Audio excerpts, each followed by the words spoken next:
Step 00112, 0512, the accountant, previous name unknown, African male, appears to be in his 40s, well-known figure in financial markets, though rarely spoken of publicly, if ever.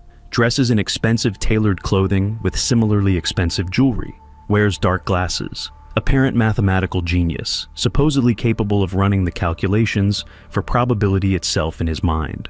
Likely anomalous influence, maintains foundation financial accounts, manipulates trade markets in order to accrue wealth for the foundation and, by extension, himself. Supposedly has members of his own staff seated at high-level positions on financials boards for all major world governments. Decryption complete. Access log. Chapter 2. Future tradings. Elsewhere, in a room devoid of light or sound, a man sat at his desk and read. There was a time when the darkness would have impeded him, but that time had passed. Now, he found it comforting. Colors distracted him from his work.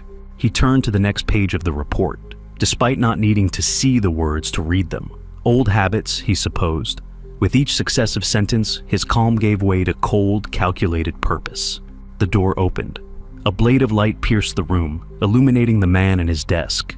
It cut across his forearm and highlighted an old burn scar. He instinctively moved his hand out to cover it. He looked up. A woman stood at the doorway, hesitating. It was only then that he realized his face was twisted with rage. He forced himself to relax, acknowledged her with a nod, and motioned her in. She took 2 steps forward and spoke. "You've heard?" "Yes." He closed the report. "Do we know who yet?" "Not yet." She moved to approach but stopped, as if a wind forced her back. "Whoever found the pinnacle did so with the use of nestics, and there's a limited supply. We're looking." "And the contract?" The woman didn't respond. He sighed. "Felix? We didn't find him. If he fell or was pushed, he might still be falling. We have to assume the worst." The man stood, his eyes fixed on the backs of his own knuckles. "I don't understand how this could happen. I don't understand who would do this. Who could do this? Do they even know what they did?" He looked up at her. "This is bad." Her expression did not change. "The rest of the council has been alerted. I just came here to make sure you knew." She took another step forward. Her hand fell to his desk. Maybe if we just... Whatever you were about to say, don't." His voice was flat. Something trembled just under the surface. "Whoever they are, they got lucky." She frowned. He could see the weariness in her face. There was something she wanted to tell him. There was something she wanted to say. Instead, she just closed her eyes and nodded. He reached for her hand upon the desk, taking it into his own. His palm was like worn, scraped leather. Hers was ice. "I know you're tired. I know. God, I know. He forced himself to stop. He took a breath, turned her hand over, and traced the scars along her wrist and forearm. She looked so frail now. "We can't stop now. We can't give up now." Her eyes were still closed. "I know. Go now. Go back to the garden. You know the way in.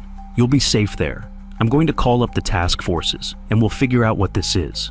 I'll call you when it's clear." She squeezed his hand back. At last, her eyes opened. "What about you?" He smiled. "I just need to figure some things out, and then I'll come for you." He came around the desk and held her. She held him back. After a few moments of silence, she turned her head up to his. The phone rang. He grimaced. His grip on her loosened. "I'm sorry, Her expression hardened. She released him, nodding. "I know." Without another word, she turned and left him alone. He reached for the phone. "Now." "The accountant." Anthony found the title amusing. "Do they only have one?" Olivia laughed. "That's a lot of math. He must be some sort of uber nerd." "A dire nerd," Adam offered, his eyes never leaving the screen of his laptop. This comment drew blank stares from Olivia, Anthony, and Calvin. "You know, like a dire wolf from D&D or Game of Thrones or..." Adam looked up. He immediately scowled, then went right back to typing. "Fuck, you people are old." Anthony took a drag of his cigarette and eyed Calvin from across the room. "All right, so how are you planning on finding all these fucks? I doubt they're just hanging out at the local pub. They're probably holed up somewhere with enough anomalous ordnance to make Mordor look like the Shire." He gave Adam a look, who, without raising his head, lifted 2 fingers in appreciation. Calvin nodded. "Yeah, this is where it gets tricky. Our mystery agent wrote a lot about the overseers, and a little bit about where they live or where they'd be hiding, but a lot of it is situational and might not be helpful. That's why we're going after the accountant first. He's the one who pays the rent. Take him out, and the list of possible safe houses gets that much smaller. Olivia leaned back in her chair. Perfect. We just need to find this first one then. The first one of these gods on Earth that know we're coming for them. Do you even have a plan? Calvin gestured to his right. I've got Adam. Adam leaned away from his computer. Oh yeah, right. Yeah, I can find him. Anthony snorted. This'll be good. Adam ignored him. The accountant is, as far as we can tell, a mathematical prodigy who specializes in statistical analysis. He's a data sponge. He soaks up information, analyzes it, and finds hidden correlations no one else can see. Everything he does based on these invisible relationships. His entire route, what he wears, what he drinks, his day-to-day activities, they're all based on predictions derived from these correlations. He turned his screen around to show the others. Several tabs were open in his browser. The current one was a graph of current stock prices. Now, I probably don't need to tell you what a person like this could do in stock markets. He analyzes data faster than computers. He can predict the boom and bust of a Fortune 500 based on a goddamn train schedule. And although his ability to see these correlations is anomalous, the correlations themselves aren't. They're just impossible for anyone else to understand or decode. All right, Anthony said, but that doesn't tell us how to... Train schedules, Olivia cut him off. She was focused on one of the unopened tabs on the screen. In Tokyo? Adam grinned and nodded. He opened the tab, revealing a translated train schedule. The journal mentioned it. I've been having Alexander crunching numbers for a few weeks. Alexander? Anthony narrowed his eyes. It's the name he gave his laptop, Calvin replied. What did you find? Basically, there's some sort of weird correlation between international housing markets and train schedules printed in Tokyo on the 5th day of every 3rd month, Adam said. And based on how deliberate this guy is, I'd be willing to bet money he goes to Tokyo himself to examine those schedules the day they're printed. Hang on. Olivia leaned in to examine the screen closer. You said this guy is able to make predictions based on correlations no one else can see, right? Wouldn't that lead him to realize he shouldn't be where we expect him to be? Adam cocked his head. Are you asking me if he can see into the future? Well, yeah, isn't that basically what this is? Olivia turned from the screen and focused her attention on Adam. If he's able to magically see connections no one else can, isn't it possible some piece of information he's encountered will tell him that we're coming, or even who we are? I don't think so, Calvin said. I mean, the numbers can be wrong. Adam shook his head. No, she's, well, mostly right. The numbers can't be wrong. They're just data. He can't know anything for sure, though. He just makes predictions, and those predictions have varying degrees of certainty. That's the hiccup here.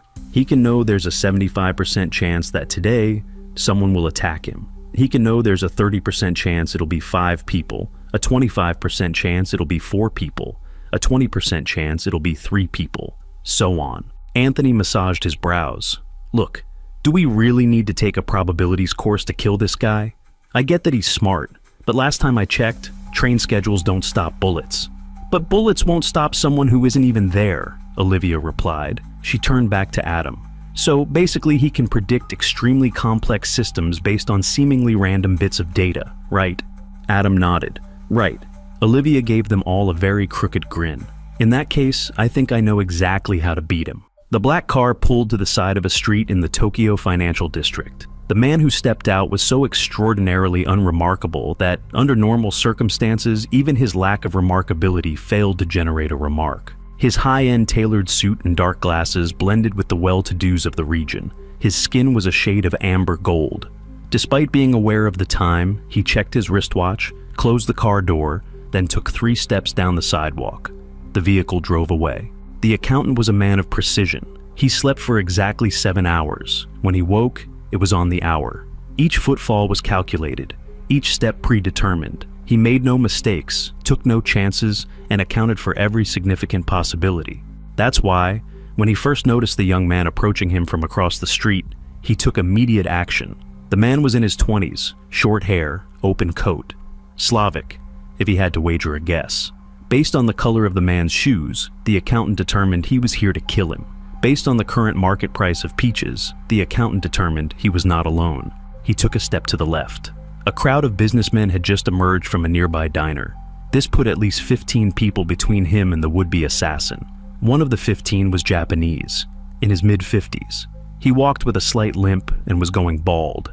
This meant the second assassin was in the third-story window of the small wine shop across the street. The accountant adjusted his watch, reflecting sunlight off its surface and into the window. The sniper was briefly blinded.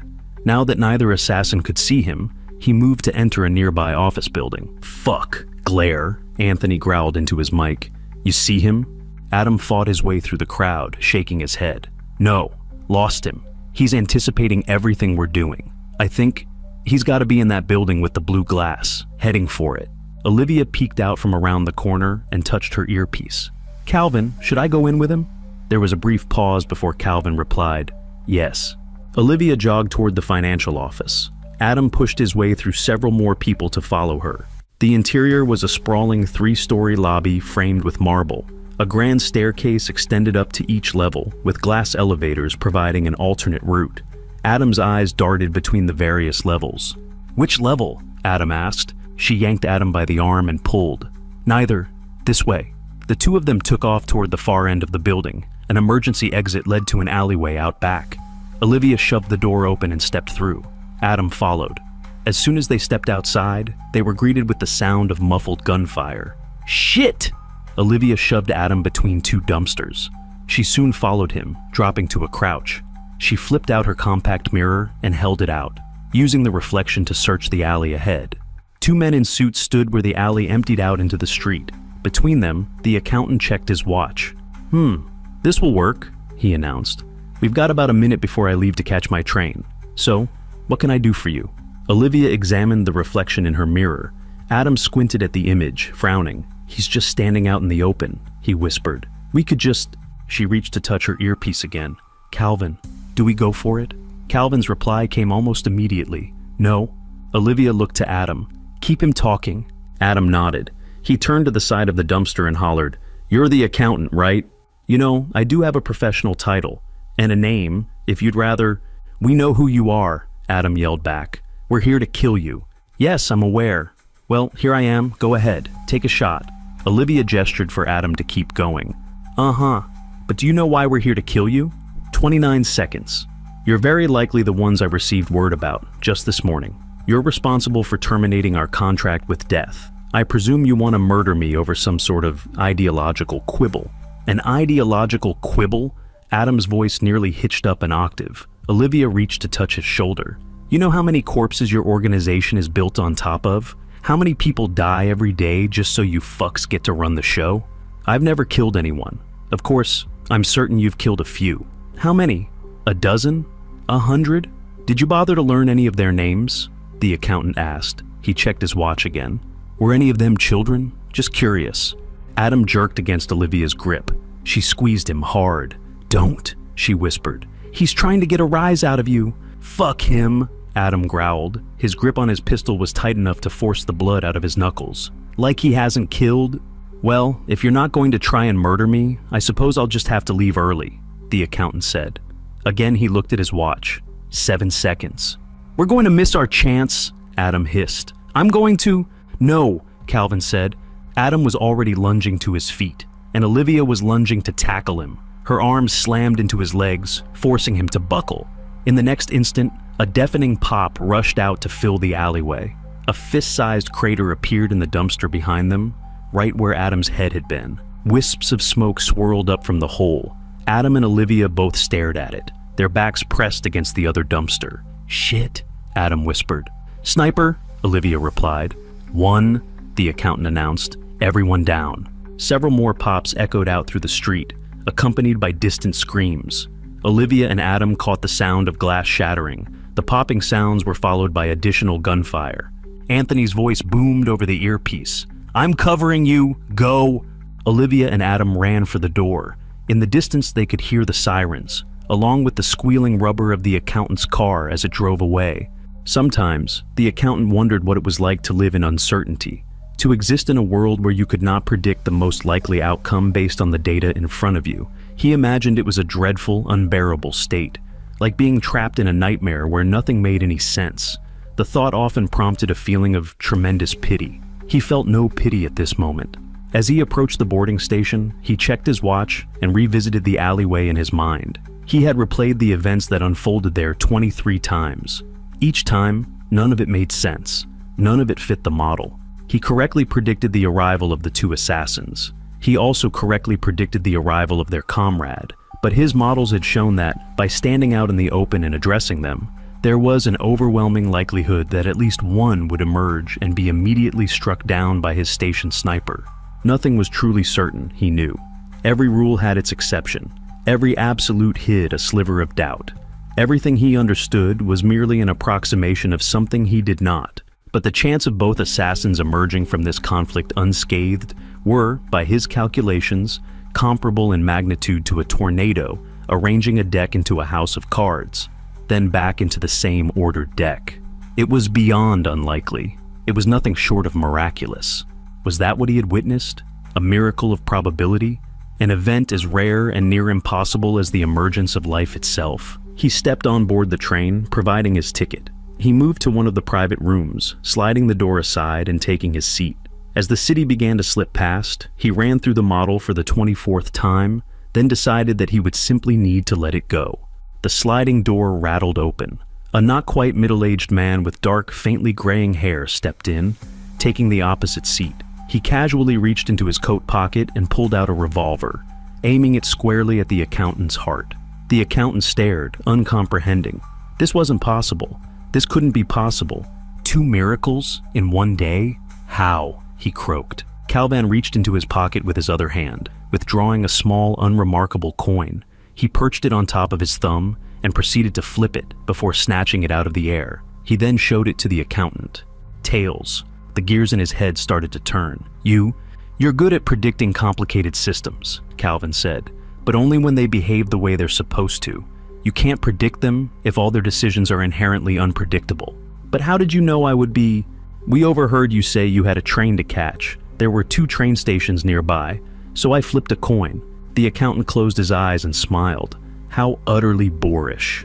You got lucky. Yeah, but it worked, didn't it? So it did. His eyes opened. He focused his gaze on Calvin. Well, now you've got me here. What do you want? Calvin laid a piece of paper in front of him and pulled out a pen. He slid them across the table between them towards the accountant. Names, he said. Locations. All of the rest of them. The accountant sighed.